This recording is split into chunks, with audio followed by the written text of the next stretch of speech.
नमस्कार दोस्तों, आप सभी को इंदिरा एकादशी की ढेरों शुभकामनाएं। आप सभी का दिन शुभ और मंगलमय हो। प्रिय भक्तजनों, आज की इस वीडियो में आप सुनेंगे इंदिरा एकादशी की संपूर्ण कथा। तो इस कथा को आप पूरे श्रद्धा भाव और भक्ति भाव से अवश्य सुनिएगा।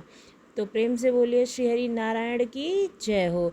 युधिष्ठिर ने एक बार पूछा, मधुसूदन कृपया करके मुझे यह बताइए कि आश्विन मास के कृष्ण पक्ष में कौन सी एकादशी आती है। कृष्ण पक्ष में इंदिरा एकादशी होती है। इस व्रत के प्रभाव से बड़े बड़े पापों का नाश हो जाता है और नीच योनि में पड़े हुए पितरों को भी एकादशी सद्गति देने वाली होती है। राजन, पूर्व काल की बात है। सतयुग में इंद्रसेन नाम से विख्यात राजकुमार थे, जो अब महिष्मतिपुरी के राजा होकर धर्म पूर्वक प्रजा का पालन करते थे। उनका यश सब ओर फैल चुका था। राजा इंद्रसेन भगवान विष्णु की भक्ति से तत्पर हो गुरु गोविंद के मोक्षदायक नामों का जाप करते हुए समय व्यतीत करते थे और विधि पूर्वक अध्ययन तत्वों के चिंतन में संलग्न रहते थे। एक दिन राजा राजसभा में सुखपूर्वक बैठे हुए थे। इतने में ही देवर्षि नारद आकाश से उतरकर वहां पहुंचे। उन्होंने आया देख राजा हाथ जोड़कर खड़े हो गए और विधि पूर्वक पूजन करके उन्हें आसन पर बिठाया। इसके बाद वे इस प्रकार बोले, मुनि श्रेष्ठ, आपकी कृपा से मेरी सर्वथा कुशलता है। आपके दर्शन से मेरी संपूर्ण या क्रियाएं सफल हो गई हैं। देवर्षि, आपने आगमन का कारण बताए। नारद जी ने कहा, नरश्रेष्ठ सुनो, मेरी बात तुम्हें आश्चर्य में डालने वाली है। मैं ब्रह्मलोक से यमलोक में आया था। वहाँ एक श्रेष्ठ आसन पर बैठा और यमराज ने मेरी भक्ति पूर्वक पूजा की। उस समय यमराज की सभा में मैंने अपने पिता को देखा था। वे भ्रत भंग के दोष से वहाँ आए थे। राजन, उन्होंने तुमसे कहने के लिए एक संदेश दिया है, उसे सुनो। उन्होंने कहा, बेटा, मुझे इंद्रा के व्रत का पुण्य देकर स्वर्ग में भेज दो। उनका यह संदेश लेकर मैं तुम्हारे पास आया हूँ। राजन, अपने पिता को स्वर्ग लोक की प्राप्ति कराने के लिए इंद्रा एकादशी का व्रत करो। राजन ने पूछा, भगवान कृपा करके इंदिरा एकादशी का व्रत बतलाइए। किस पक्ष में, किस तिथि को और किस विधि से इसका व्रत करना चाहिए। नारद जी ने कहा, राजेंद्र सुनो, मैं तुम्हें इस व्रत की शुभ कारक विधि बतलाता हूँ। अश्विन मास के कृष्ण पक्ष में दशमी के उत्तम दिन को श्रद्धा युक्त से प्रातःकाल स्नान आदि करें, फिर मध्याह्न काल में खान करके एकाग्रचित हो एक समय भोजन करें तथा रात्रि में भूमि पर सोएं। रात्रि के अंत में निर्मल प्रभात होने पर एकादशी के दिन दातून करके मुख धोएं। इसके बाद भक्ति भाव से निपटिकिट मंत्र पढ़ते हुए उपवास का नियम लें। अब मैं सब भागों में अलग हो निराहार रहकर कल भोजन करूंगा। अक्षुत, आप मुझे शरण दें। इस प्रकार नियम करके मध्याह्न काल में पितरों की प्रसन्नता के लिए शालिग्राम शिला के सम्मुख विधि पूर्वक श्रद्धा करें तथा दक्षिणा में ब्राह्मणों का सत्कार करके उन्हें भोजन करावें। पितरों को दिए हुए अत्रमंड पिंड को सूंढ़ कर विद्वान पुरुष गाय को खिला दें। फिर धूप और गदा आदि से भगवान ऋषिकेश का पूजन करके रात्रि में उनके समीप जागरण करें। तत्पश्चात सवेरा होने पर द्वादशी के दिन पुनः भक्ति पूर्वक श्री हरि की पूजा करें। इसके बाद ब्राह्मणों को भोजन कराकर भाई बंधु नाती और पुत्र आदि के साथ स्वयं मौन होकर भोजन करें। राजन, इस विधि से आलस्य रहित होकर तुम इंदिरा एकादशी का व्रत करो। इससे तुम्हारे पितर भगवान विष्णु के वैकुंठ धाम में चले जाएंगे। भगवान श्री कृष्ण कहते हैं कि राजन, राजा इंद्रसेन से ऐसा कहकर देवर्षि नारद अंतर ध्यान हो गए। राजा ने उनके बताई हुई विधि से अंतःपुर की रानियों, पुत्रों, वृत्तियों सहित उस उत्तम व्रत का अनुष्ठान किया। कुंती नंदन व्रत पूर्ण होने पर आकाश में फूलों की वर्षा होने लगी। इंद्रसेन ने पिता गरुण पर आरूढ़ होकर श्री विष्णु धाम को चले गए और श्री इंद्रसेन भी अंटक राज्य का उपभोग करके अपने पुत्र को राज्य पर बिठाकर स्वर्ग लोक को प्राप्त हुए। इस प्रकार मैंने तुम्हें तुम्हारे सामने इंदिरा एकादशी के व्रत के महात्म का वर्णन किया है। इसको पढ़ो और इसको सुनने से मनुष्य सब पापों से मुक्त हो जाता है। तो सभी प्रेम से बोलिए लक्ष्मीपति श्री नारायण की जय। आप सुनेंगे एकादशी माता की कथा। तो प्रेम से बोलिए एकादशी माता की जय। एक बार एक राज्य में एक राजा रहा करता था। वह बहुत ही बुद्धिमान और बलशाली था। वह सदैव अपनी प्रजा का बहुत अच्छे से ध्यान रखता था। प्रजा की भी अपने राजा को बहुत पसंद करती थी। राजा की 2 बेटियां थीं। राजा अपनी दोनों बेटियों से अत्यंत प्रेम करता था। राजा की छोटी बेटी देखने में अत्यंत सुंदर और आकर्षक थी और राजा की बड़ी बेटी छोटी बेटी के मुकाबले थोड़ा कम सुंदर थी। राजा की छोटी बेटी 11 माता यानी कि एकादशी की पूजा किया करती थी। सभी लोग राजा की छोटी बेटी से बहुत प्रेम करते थे, बहुत प्रशंसा भी करते थे। राजा भी अपनी छोटी बेटी को बड़ा ही अधिक प्रेम करता था, जिस कारण राजा की बड़ी बेटी को अपनी छोटी बहन से नफरत होने लगी।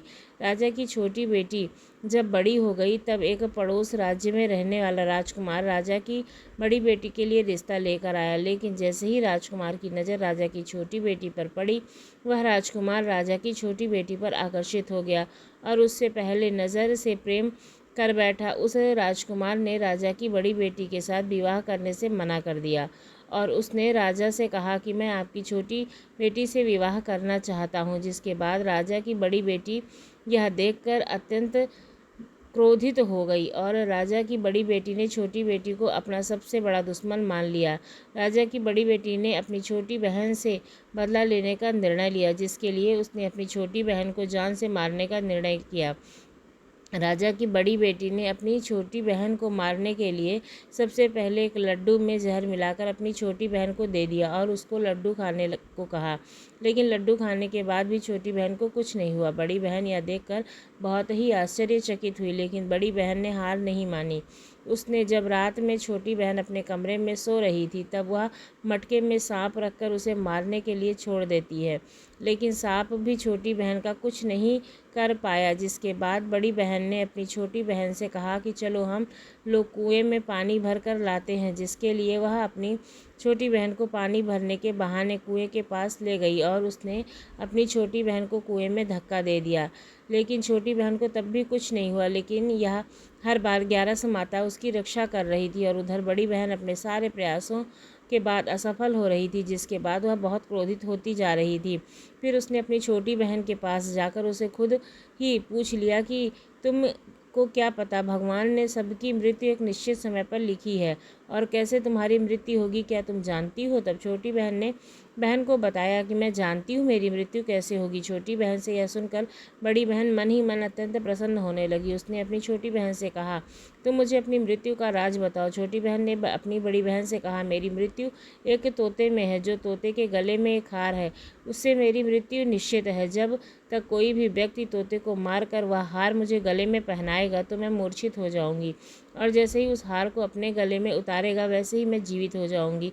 अपनी छोटी बहन की मृत्यु का राज जानकर बड़ी बहन अत्यंत खुश हुई और अब उसने अपनी छोटी बहन को मारने के लिए उसके पालतू तोते को ढूंढ करना शुरू किया। छोटी बहन को इस बात का आभास हो गया था कि कोई उसकी जान लेना चाहता है, जिसके लिए वह अपने पिताजी के पास गई और उसने अपने पिताजी से कहा कि पिताजी, मेरी मृत्यु के बाद आप मुझे जलाइएगा मत, बल्कि आप मुझे अपनी पुरानी वाली हवेली में एक पलंग पर लिटाकर छोड़ दीजिएगा। अपनी छोटी लड़की की यह बात सुनकर राजा बहुत ही आश्चर्यचकित हुआ।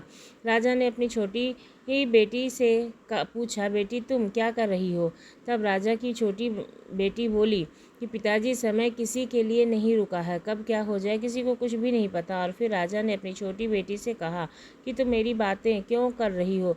2-3 दिन से तुम्हारा विवाह होने वाला है। लेकिन छोटी बेटी ने अपने पिताजी को ऐसा ही करने पर मजबूर कर दिया और उससे वचन ले लिया। राजा ने भी अपनी छोटी बेटी की बात स्वीकार कर ली और 2-3 दिनों के बाद जब शादी का समय आया तब राजकुमार बारात लेकर घर में आया और राजकुमार और राजा की छोटी बेटी का विवाह शुरू हो गया। जैसे ही राजा की छोटी बेटी राजकुमार के घर फेरे लेने शुरू किए, वैसे ही उसकी बड़ी बहन अपनी छोटी बहन के कमरे में जाकर उसके तोते को पकड़ लेती है और उसकी जान से मार देती है। तोते के गले में जो हार था उसको अपने गले में धारण कर लेती है। जैसे ही बड़ी बहन उस हार को अपने गले में धारण करती है तो उधर छोटी बहन 3 फेरे ले पाती है। यहीं पर वह बेहोश होकर गिर जाती है। जिसके बाद राजा ने बड़े बड़े दर्द हकीमों को बुलाया और अपनी छोटी बेटी का इलाज कराने को कहा। राजा की बात सुनकर वैद्य ने छोटी बेटी को जब चेक किया तो राजा ने बताया कि छोटी बेटी ना तो जीवित है ना मरी हुई है। यह मैंने ऐसा पहली बार देखा है। राजा ने वैद्य और हकीम को यह बात बात बाहर बताने से मना कर दिया और उसको कहा कि अगर तुमने यह बात किसी को बताई तो हम तुम्हें फांसी देंगे। राजा ने अपनी छोटी बेटी को पुराने महल में ले जाकर पलंग पर लिटा दिया और वहाँ पर कुछ सैनिकों को तैनात कर दिया। वापस अपने महल आकर रहने लगा। राजा की बड़ी बेटी अपने पिताजी के पास आई और कहने लगी, पिताजी, अगर यह शादी संपन्न नहीं हुई तो आपकी इज्जत का क्या होगा? आप कहें तो मैं आपकी इज्जत बचाने के लिए राजकुमार से विवाह करने को तैयार हूँ। जिसके बाद राजा ने अपनी बड़ी बेटी की बात मान ली और राजा ने बड़ी बेटी को छोटी बेटी के कपड़े पहनाकर मंडप में भेज दिया। लेकिन राजकुमार यह जान गया था कि राजा की छोटी बेटी नहीं है बल्कि यह राजा की बड़ी बेटी है। लेकिन जब राजकुमार ने विवाह करने से मना किया तो सभी लोगों ने राजकुमार को विवश करके राजा की बड़ी बेटी के से बचे हुए फेरे को संपन्न करा दिया और विवाह करा दिया। जिसके बाद राजकुमार राजा की बड़ी बेटी को महल ले गया। राजकुमार राजा की बड़ी बेटी से ना तो बात करता था, ना ही उसको पसंद करता था, उससे आसपास भटकता भी नहीं था। राजकुमार ने यह फैसला लिया था कि वह अपनी प्रेमिका को ढूंढ कर ही रहेगा, वह जानकर रहेगा कि उसके साथ क्या हुआ। एक दिन राजकुमार अपने घोड़े पर सवार होकर राजा के पुराने महल में पहुंचा, जहां पर उसने कुछ सैनिकों को देखा। महल के पास जाकर पहुंचकर राजकुमार जब महल को ध्यान से देखा तो वह समझ गया कि यह तो हमारे ससुर जी का महल है। जब राजकुमार ने सैनिकों से पूछा कि तुम लोग यहाँ क्या कर रहे हो, इसके अंदर उस पलंग पर कौन लेटा है, जिसके बाद सैनिकों ने बताया कि यहाँ पर राजा की छोटी बेटी लेटी है। यह सुनकर राजकुमार बहुत प्रसन्न हो गया और वह तुरंत अपनी प्रेमिका के पास पहुंच गया, उसकी सेवा करने लगा। जैसे ही रात हुई तो राजा की छोटी बेटी उठकर खड़ी हो गई।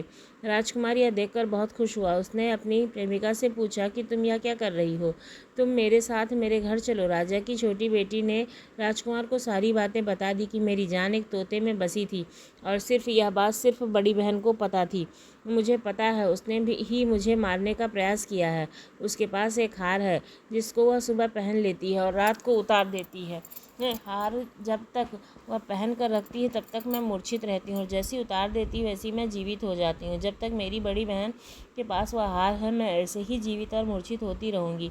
अगर मेरी बहन के पास वो हार हुआ वह मेरे हाथ लग जाए तो मैं हमेशा के लिए जीवित हो जाऊँगी। राजकुमार की यह बात सुनकर राजा की छोटी बेटी के पास रहने का निर्णय लिया और उसने अपने बचे हुए सारे फेरे उस पलंग की लेटी राजकुमारी को छोटी बेटी के साथ लिए और अपना विवाह पूर्ण किया और वहीं पर रहने लगा। देखते ही देखते कुछ समय में राजा की छोटी बेटी और राजकुमार की पत्नी पेट से हो गई, यानी कि गर्भवती हो गई। एक दिन राजकुमार को किसी काम से बाहर जाना पड़ा, तब छोटी बहन के पेट में तेज से दर्द होने लगा। जिसके बाद ग्यारस माता का आवाहन किया, जिसके बाद वहां पर ग्यारस माता प्रकट हुई। उसने अपने भक्त के दर्द को दूर किया, एक पुत्र की प्राप्ति करवाई और वहीं पर अचानक से राजकुमार भी आ गया। राजकुमार ने ग्यारस माता को देखा और वह आश्चर्यचकित हो गया। उसने तुरंत माता को प्रणाम किया। ग्यारस माता ने राजकुमार से कहा कि जब तुम्हारा तो 5 वर्ष का बालक हो जाए तो तुम अपनी पत्नी का हार आकर इसके गले में डाल देना। और देखते ही देखते राजकुमार और राजा की छोटी बेटी का पुत्र 5 वर्ष का हो गया। तो राजकुमार अपने बेटे से कहता है कि बेटे, मैं कुछ काम से बाहर जा रहा हूँ, तुम अपनी माता का ध्यान रखना। वहाँ से चला जाता है। राजा को बाहर निकलता देख बड़ी बहन ने सैनिक देख लेते हैं और बड़ी बहन को जाकर सारी बातें बता देते हैं। जिसके बाद बड़ी बहन अपनी छोटी बहन के पुत्र को वहाँ से उठवा लेती है, उसको मरवा देती है। छोटी बेटी के पुत्र के 2 टुकड़े करवा देती है। पहला टुकड़ा चक्की हुए पास छिपा देती है और दूसरा टुकड़ा अपने पलंग के नीचे रख देती है।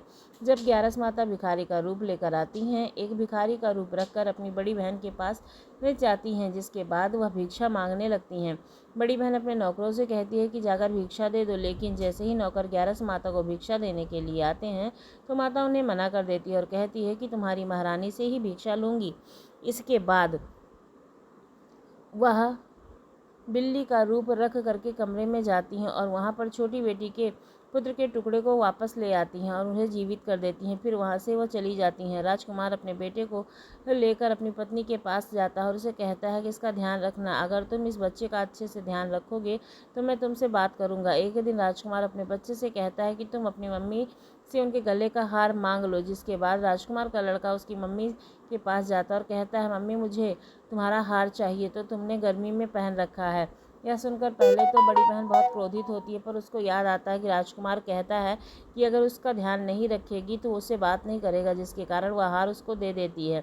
और वह तुरंत थाल लेकर अपने पिताजी को दे देता है। तभी राजकुमार अपनी बेटे को लेकर वहाँ से चले जाता है और अपनी पत्नी से कहता है कि तुम हमारे लिए खाना बनाकर रखना, मैं शाम को आकर तुम्हारे साथ खाऊंगा। वह अपने बेटे को लेकर वहाँ से चला जाता है, जिसके बाद राजा के पास जाता है और उसे सारी बात बता देता है। राजा अपनी बड़ी बेटी की यह करतूत सुनकर बहुत ही क्रोधित होता है और अपनी परवरिश का दोष देता है। राजकुमार को अपनी छोटी ही बेटी के साथ रहने का आदेश देता है। तो यह थी 11 माता की प्रेम भरी कहानी। उनकी वजह से उनका परिवार एकदम अच्छे से रहने लगा और वे खुशी खुशी रहने लगे। 11 मैया कीजिए। अगर आपको कहानी अच्छी लगी तो हमारे चैनल को लाइक करें, शेयर करें, सब्सक्राइब करना ना भूलें। धन्यवाद।